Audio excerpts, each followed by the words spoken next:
அதனால் என்னை பொறுத்தவரை நான் தெளிவாக இருக்கின்றேன். நான் ஏற்கனவே உங்களுக்கு நிறையா பேசிட்டேன் டெல்லியில். என்னால் யாருக்கும் பிரச்சனை வராது. அதே நேரத்தில் மாற்றி மாற்றி பேசுகிறவன் அண்ணாமலை கிடையாது. அண்ணா போன வருஷம் அப்படி சொன்னீங்க, இந்த வருஷம் இப்படி சொன்னீங்க, 2025 ஜூனில் அப்படி சொல்லுவீங்களா? என்னுடைய ஸ்டாண்ட் எப்போவுமே ஒன்று தாங்க. தமிழ்நாடு முதன்மையாக இருக்கணும், பாரதிய ஜனதா கட்சியினுடைய வளர்ச்சி இருக்கணும். அதில் என்னுடைய தனிப்பட்ட வளர்ச்சியோ இன்னொருடைய வளர்ச்சி முக்கியம் கிடையாது. அதனால் வருகின்ற காலத்தில் நீங்கள் பார்ப்பீங்க என்னுடைய ஸ்டாண்ட் எப்போவுமே கன்சிஸ்டன்ட் தான். அதிமுக தலைவர்களுக்கு எதிராக நீங்கள் கடுமையாக விமர்சிச்சிருக்கீங்க, எடப்பாடி பழனிசாமி அவர்களும் விமர்சிச்சிருக்கீங்க. ஒரு நிமிஷம், அதாவது யாரை பற்றியும் நான் கடுமையாக விமர்சிக்கலாம், கருத்துக்களை கருத்துக்களாக வைத்திருக்கின்றேன். அது சகோதரர் விஜய் அவர்களாக இருக்கட்டும், நம்முடைய மாண்புமிகு முதலமைச்சர் ஐயா ஸ்டாலின் அவர்களாக இருக்கட்டும். நான் இந்தியா ஃபுல்லாக பிரச்சாரத்துக்கு போகிறேன். நவீன் பட்நாயக் அவர்கள் ஒரிசாலிருந்து, கர்நாடகாவிலிருந்து, ஆந்திராவிலிருந்து, டெல்லி அரவிந்த் கெஜ்ரிவால் அவர்லேருந்து எல்லா மாநிலத்திற்கும் கிட்டத்தட்ட 13 மாநிலத்தில் இந்த 3 ஆண்டுகள் நான் பிரச்சாரம் பண்ணியிருக்கேன். 13 மாநிலத்தில் எல்லா இடத்துலையும் கூட எனக்கு என்ன தனிப்பட்ட விருப்பு வெறுப்பா? எனக்கும் அரவிந்த் கெஜ்ரிவால் அவர்களுக்கும் பங்காளி சண்டையா? கருத்துக்களை கருத்துக்களாக எதிர்கொண்டு இருக்கின்றேன். கருத்துக்களை கதிர்க்கதாக எதிர்கொள்ளணும். ஏன்னா ஐடியாலஜிக்கலி நம்ம ஸ்டாண்டு வேறு ஸ்டாண்டாக இருக்குது.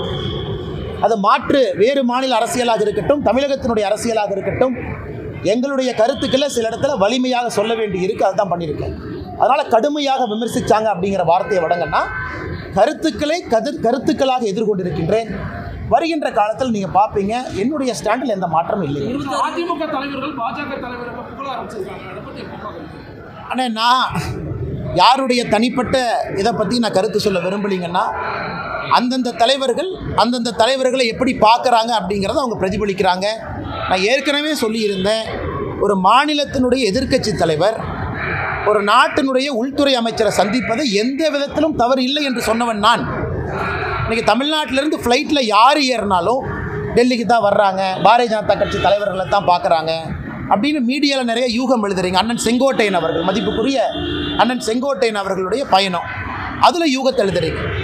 பாரதிய ஜனதா கட்சியை பொறுத்தவரை திரைமறைவில் யாரையும் சந்தித்து பேச வேண்டிய அவசியம் பாரதிய ஜனதா கட்சிக்கு இல்லை. நாங்கள் எப்பொழுதுமே வெளிப்படையாக தான் இருக்கிறோம்.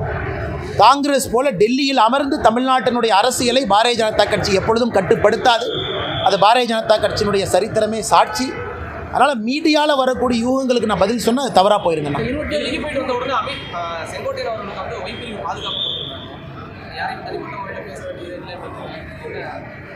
விஜய் அவர்களுக்கு பாதுகாப்பு இருக்கு. இன்னைக்கு விஜய் அவர்களுக்கு பாதுகாப்பு கொடுத்த காரணத்திற்காக இல்லை, அப்போ பாஜகவும் அதாவது மத்திய ஆளுகின்ற ஆட்சியும் விஜய் அவர்களுக்கும் ஒரு தனிப்பட்ட உடன்படிக்கை இருக்கா? இல்லை.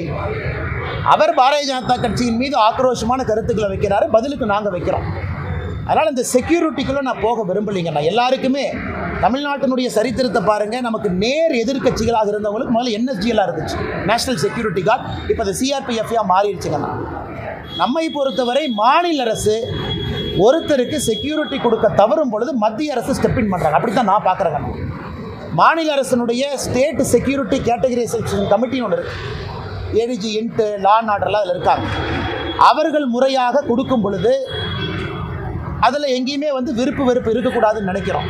அதனால் மத்திய அரசு யாராச்சும் ஒருத்தர் கொடுக்குறாங்க, அதில் ஒரு அரசியல் காரணம் அப்படின்னு யாராச்சும் கற்பிக்க நினைத்தால் அதை நான் இந்த நேரத்தில் மறுக்கிறேன்னா. மேடம், இன்னவே எல்லா அரசியல் கட்சிகளும் அவருடைய நிலைப்பாட்டை தெரிவிச்சிட்டாங்கன்னா மக்களுக்கு அது ரொம்ப சௌரியமாக போயிடும். சகோதரர் விஜய் அவர்களாக இருந்தாலும் கூட அரசியல் எதுக்கு வந்திருக்காங்க, யாரை எதிர்க்கிறாங்க, என்ன காரணத்துக்கு இங்கே அரசியல் பண்ணுறாங்க, அந்த நிலைப்பாட்டை தெரிவிக்கணும். அதனால் சகோதரர் அவர்கள் விஜய் அவர்கள் நிலைப்பாட்டை தெரிவிச்சுக்கிறாங்க, நான் வரவேற்கிறேன், நோ ப்ராப்ளம். இதுக்கு தான் அரசியல் வந்திருக்கேன். பட் நாங்கள் திமுகவையும் எதிர்க்கின்றோம், இப்படித்தான் எதிர்க்கிறோம். அதாவது திமுகவை எதிர்க்கும் பொழுது பாரதிய ஜனதா கட்சியினுடைய கொள்கையும் திமுக கொள்கையும் 1008 வித்தியாசம் இருக்குது. திமுக 2 மொழி, நாங்கள் 3 மொழி பேசுகிறோம். திமுக நீட்டு வேண்டாம், நாங்கள் நீட்டு வேண்டுன்னு சொல்கிறோம். திமுக வக்ஃப் போர்டுக்கு எதிரி, நாங்கள் வக்ஃப் போர்டு வேணும்னு சொல்கிறோம். இது எதிர்ப்பு, அதாவது கொள்கை ரீதியான எதிர்ப்பு. அதனால் இன்றைக்கி மக்கள் அரசியல் கட்சிகளை பார்ப்பாங்க. வெறுமனே எதிர்க்கிறீங்களா, பேச்சுக்காக எதிர்க்கிறீங்களா, இல்லை எதிர்க்கிறீங்கன்னா உங்களுடைய கொள்கை அடிப்படையிலே மாறுபட்ட கொள்கையா, இது மக்கள் பார்ப்பாங்க. இன்றைக்கி பாரதிய ஜனதா கட்சியினுடைய எதிர்ப்பு என்பது அடிப்படையிலே மாறுபட்ட கொள்கையோடு திராவிட முன்னேற்ற கழகத்தை நாம் எதிர்த்து கொண்டிருக்கிறோம்.